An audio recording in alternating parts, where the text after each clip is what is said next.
The North American International Championship happened this past weekend, and we got to learn a lot about the Destined Rivals meta from it. Going into this tournament, it was looking like grimmsnarl was going to be the deck to beat. With its favored dragapult and gardevoir matchup, what would be able to stop it? As day one went on, a couple of things became very apparent. Dragapult was definitely not gone, and it is certainly here to stay. And the second is that toedscruel might just be one of the most underrated decks from this format. After seeing Ray Chen go 7-1 day one at Portland and finish in the top 16, losing an asymmetrical top cut, she followed that performance up, going 9-0 in day one at NAIC into a top 8 finish, eventually being taken down by the combination of some unfortunate luck hand toward Reklev. As day 2 went on, it became more and more apparent that Gardevoir was going nowhere.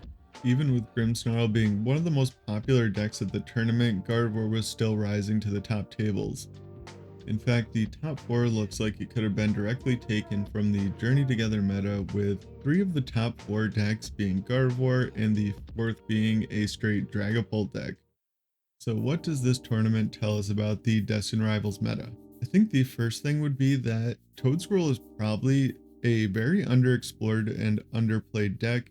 Seeing one player have back-to-back very good runs with this deck means that it probably should be considered a real threat in the meta. Ray only seems to have made one change from her Portland list, and that is cutting the 4th area 0 for a 3rd boss's orders. I think this is a great change. When I was playing the deck, I was feeling that 4 area 0 wasn't completely necessary, and the gust did seem a little lacking. And this being a deck that really just wants to go fast and win as quick as possible, I think the 4 total gusting effects makes a lot of sense. I would say now this is a pretty solid deck for any player to pick up. I think with this deck, we are going to want to be going second and trying to get a turn 1 knockout with either a Ogerpon or an Iron Leaves. Between Ogerpon being to accelerate energy and draw cards, and the toedscruel being able to one-shot basically anything in the game, this deck does have a lot going for it. Getting Mew or Fez down on a turn that we expect to get Ionode low or Unfair Stamp also seems pretty important with this deck. Even just the Mew seems to be enough though, because often we'll draw up to 3 and find a way to find more grass energy into our hand and be able to start drawing more cards with Teal Mask Ogerpon. One cool play that we can do with this deck is use Iron Leaves as kind of like a switch and an energy switch at the same time. We can bench it and grab a single energy off of an Ogerpon that has 2 energy on it, switch it to the active, and then free retreat it into whatever we want to attack with our Latios on the bench. And then we were able to switch out our active and get an extra bench Pokemon with an energy on it, because of course toedscruel's attack does do more damage for each bench Pokemon with a grass energy on it, and sometimes we're going to need to reach a little bit extra hard to get those knockouts on things like Dragapult EX or Gardevoir. Speaking of Gardevoir, that is probably the main downside to this deck, is that it does have a tough time into Gardevoir decks, and it's also going to have a tough Joltik box matchup. I think the Gardevoir matchup was a little bit more winnable before, when Gardevoir players were relying on only 4 Stretcher as the recovery cards, but now that almost every Gardevoir deck has added a super out in, it's going to become a lot harder for toedscruel to cheese out those free wins by stopping Guardy from getting back their attackers. It's also basically hard countered by like a single Cornerstone Ogerpon, and it's also pretty hard to deal with the Safeguard Crustle, but I do think that the Crustle is something that the deck could play to counter both the Cornerstone Ogerpon and the Crustle itself. Probably the most shocking thing of this tournament though is the domination of Dragapult.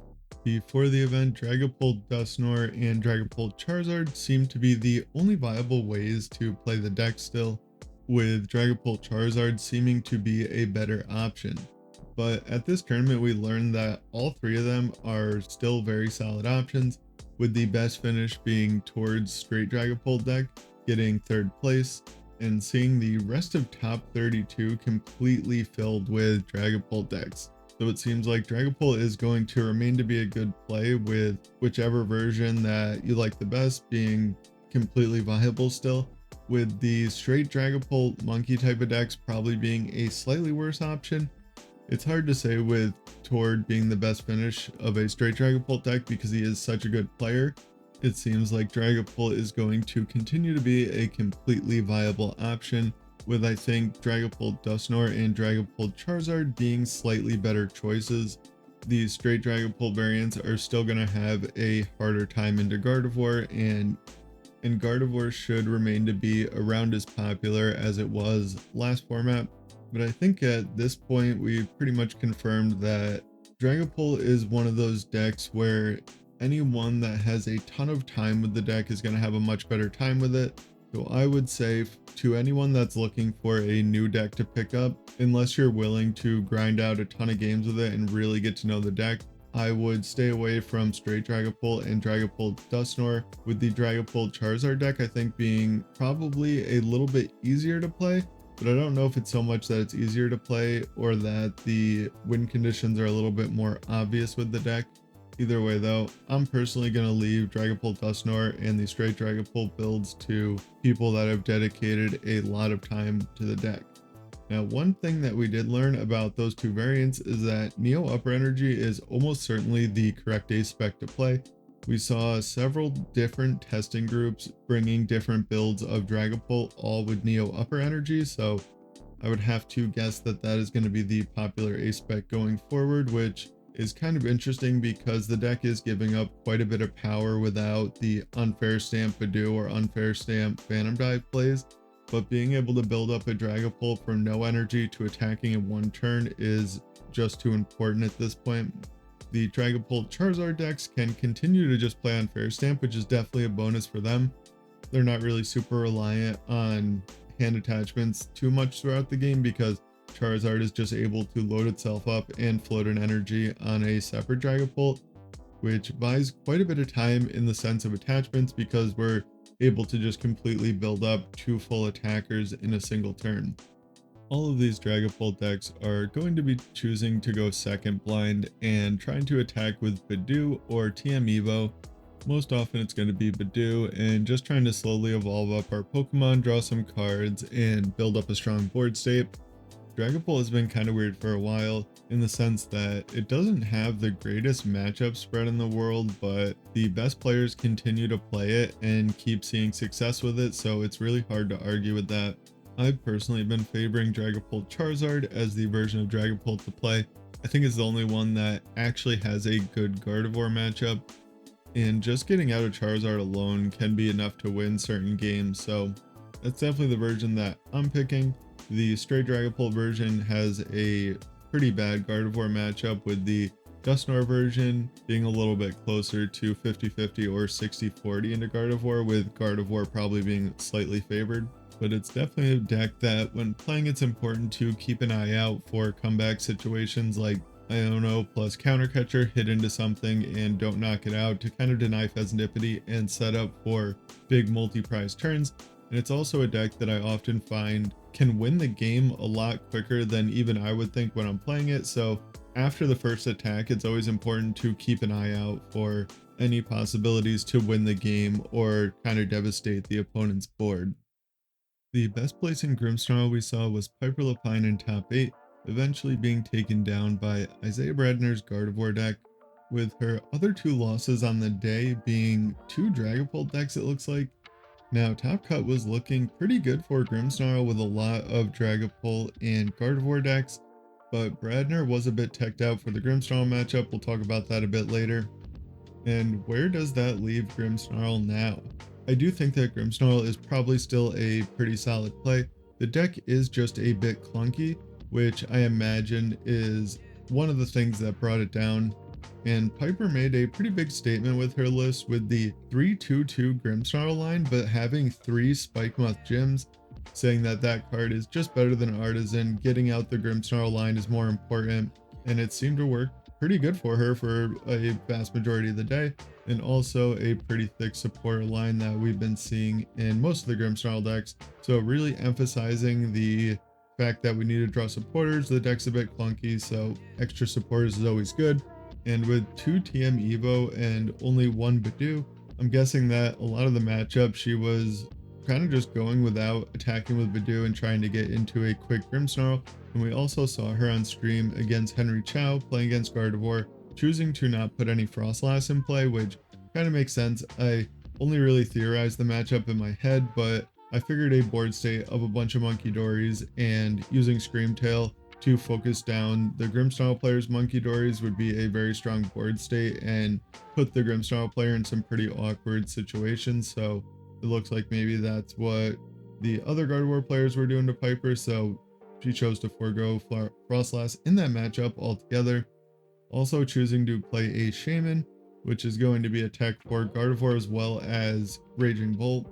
I think this is a deck we will continue to see into the future, maybe with like a Pheasantipity or some type of extra draw support, because I don't know this for sure, but my guess is one of its downfalls is just it can be really clunky at times. And even though it does have a ton of draw supporters in it, Iono can still be really tough to deal with at the end of the game. I think this deck has a relatively low barrier to entry, but a really high skill ceiling. It's very interesting to play. It feels like it wins a lot of games almost by accident. I think we saw most of the players this weekend bringing a 3-2-2 Grimmsnarl line, which does make sense. I think 2 Grimmsnarl is usually going to be the most that we'll ever need in a single matchup, and there is always the option for the third with the Super Rod and Night Stretchers, but a lot of the times 2 is going to be able to get it done. I think from what we saw from the online data, the only really bad matchups for this deck were Joltik box, and then it can have a hard time into Raging Bolt. I don't know that Raging Bolt is actually a super bad matchup for it, but the online data did seem to suggest that it was unfavored into Bolt. And then it also has a hard time against Gholdengo, which that's kind of interesting to me. It actually, the online data suggests that Gholdengo is one of the hardest matchups for it, but I would imagine that it's not super hard to set up a board state where TM Devo can just kind of wipe Gholdengo's board. I could definitely be wrong about that though. This is another deck that we're going to want to choose second blind with. We are really in a going second meta right now. Overall, this deck has a really solid matchup spread on paper at least. And like I said, I think its biggest enemy is just itself and the consistency issues. And for the most part, I imagine it's going to have a pretty good time into Dragapult and Gardevoir. I think the matchup is going to be a lot harder for them to play than it is going to be for the Grimmsnarl side. But all in all, I would imagine that it's here to stay. And I look forward to seeing if the deck is going to evolve into maybe something different, or if it's just the lists that are going to evolve.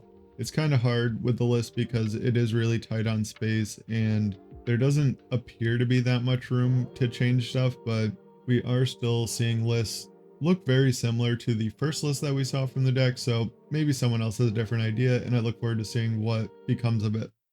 Another deck that we saw do pretty well at this tournament that was still in question as to if it was a good play this format is Flareon. In the highest places in Flareon deck we saw did end up losing their round in asymmetrical top cut, so it did have a chance into top 8, and it is playing the 2 Flareon, 1 Leafeon, and 1 Sylveon as the evolutions in the deck. For the most part, the deck is looking very similar to how it was last format. The Sparkling Crystal build still does seem to be the way to go. The highest placing one we saw did include a Gravity Mountain, which the only thing that I can think of that being for is so that Flareon can just one-shot a Gardevoir EX. It does not allow the Flareon to one-shot Dragapult, but of course we have Lily's Clefairy and Sylveon EX for that matchup, so it's still in a pretty solid spot, it looks like, and I still do think that it is the hardest deck in the format to play, and especially now with the stadium that shuts off colorless Pokemon abilities, that's going to make it just a little bit trickier to pilot. The best finishing list did not play the Chiampao to bump the stadium or anything like that.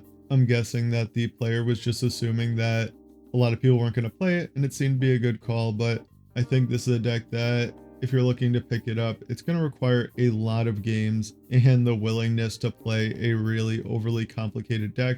I was planning on hopefully eventually putting out a guide to the deck, but after I started playing it, I just don't feel confident enough in saying too many things definitively about the deck. I don't want to like put any bad information out there and like lead anyone the wrong way. So that combined with the fact that I don't have the cards to play it in real life, and it's not the cheapest deck in the world to build, so I'm probably not going to be building it in real life. I kind of stopped playing it. But the things I would say about the deck is one of the ways that it loses most often is just running out of attackers and getting IO nodes. So being very thoughtful about energy placements and always thinking ahead to what's the next attacker, and being able to recognize what the best attacker for each situation is very important with the deck.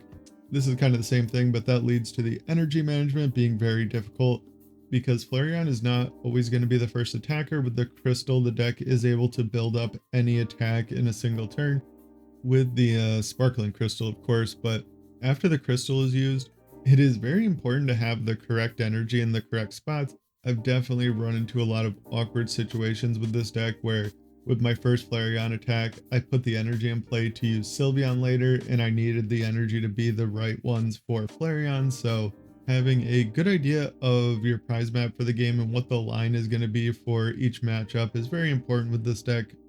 And even though I just said I don't know of any decks that want to go first in the meta, I forgot the Noctowl decks do generally want to go first.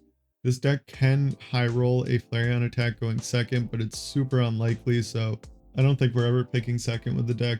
We're just going to try to go first and use our fan rotoms and stuff and get an energy attachment down. Getting a little bit ahead on the energy attachments is going to make the rest of the game a lot easier, because that can kind of be a sticking point with the deck, is finding a turn that we're able to boss our Iono, because a lot of the game we're going to have to use Crispin. Now I kind of am just rambling on about the deck, but those are kind of my thoughts on it. Overall, still a strong deck, very hard to play. Anyone that's going to play it is going to want to put a lot of time in the deck and really put time into practicing those matchups. I also think this is a deck that's going to benefit from testing matchups in real life or on a simulator of some sort, where you're able to take back actions and try multiple different lines in the same matchup just to be able to figure out the matchups a little bit quicker. One other thing I will say is Flareon EX's second attack is very, very strong, and we are able to use that in this build of the deck with either the sparkling crystal or even just attaching the 3 different types of energy. But that's going to be good against Dragapult, possibly against Guardy, and also against Grimmsnarl, so that is definitely something to keep in mind. Another option for this deck, if the stadium that shuts off colorless abilities does get popular, is switching the Serrano supporter for a Brock's Grit and playing the Chien Pao that bumps stadiums when we put it into play. And once again, if you are going to play this deck, just try to have an idea of what evolutions that are needed for each matchup, and every turn always be thinking about what the next attacker is going to be, and try to really figure out an exact prize map and start attaching energies ahead of time and stuff like that and plan accordingly. And we have Gardevoir taking down the whole event. Once again, this deck is going to be good until it rotates, and we saw Isaiah Bradner taking down the entire tournament with his Gardevoir deck, pretty teched out for Grimmsnarl as well as the Mirror, with the 4 Monkey Dory, 4 Dark, Turbo Energize, and the Energy Switch. Now the Energy Switch is pretty obvious what it's for. It's just to be able to get an extra Monkey Dory use kind of out of nowhere on any given turn. The monkeys are very important in several different matchups, so that is very strong.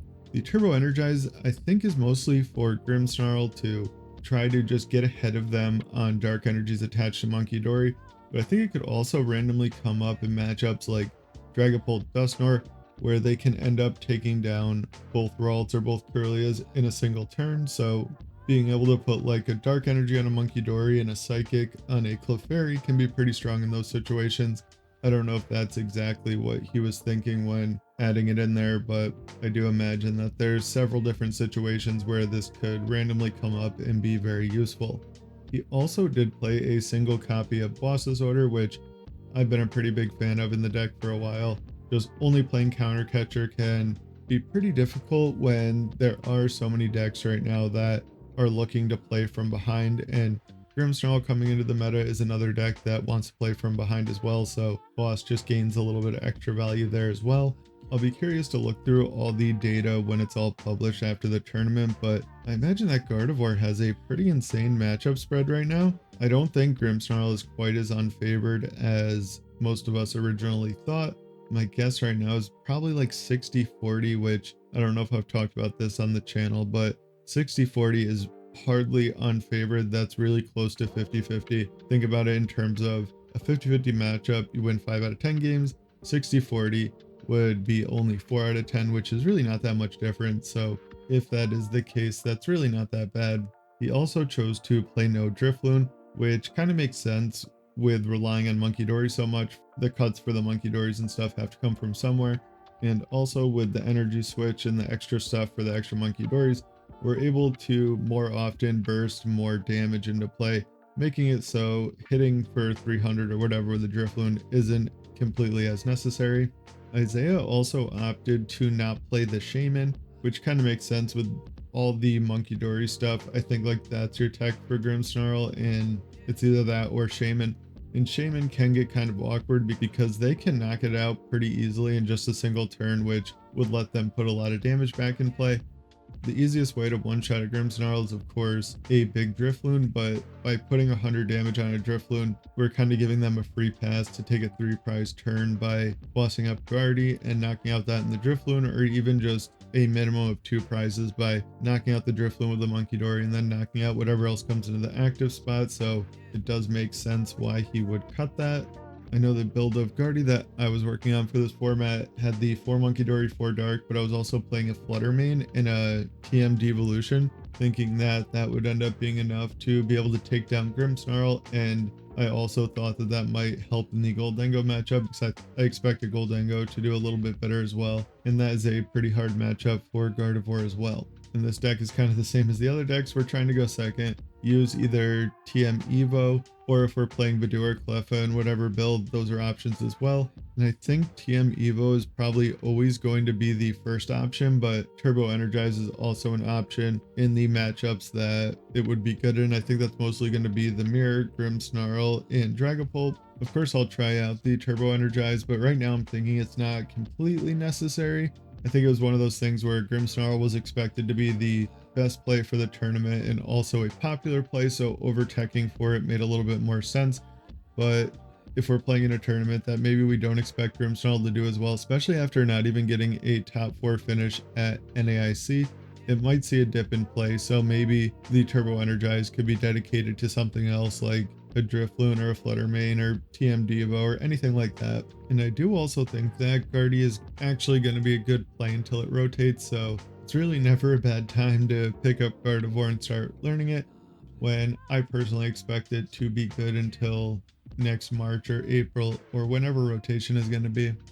I think one of the reasons too that it's so strong is even in the Grimmsnarl matchup, Gardevoir is often able to bring it to a 50-50 at the end of the game with 1 or 2 Monkey Dory attacks, and that can work in most matchups, where if we are pretty far behind, can always attack with Monkey Dory a couple times, and usually if they flip 1 or 2 tails, that is enough for us to like spread damage to the bench with Monkey and like take a multi-prize turn or something like that. And I got a few honorable mentions here in Gholdengo and Joltik box. I think those are still very solid plays. I talked about them a lot in the last video that I made that was similar to this. It's called like what deck should you play or something like that. That's what the thumbnail says. The main thing that I'll add to that is I think that Gholdengo Dragapult to me seems like the best way to play Gholdengo. The main bad matchup for that deck is Raging Bolt, which I don't think that the matchup is unwinnable or anything, but I do think that is the deck that held Gholdengo down at this event, and we did not see very much from Joltik box. And I do think that both of these decks are pretty fine picks for new players just figuring out the game. They're strong decks. Maybe they don't do the best at major events, but that doesn't mean that they're not plenty good enough to win like a local tournament or win a box or even like a bigger online event.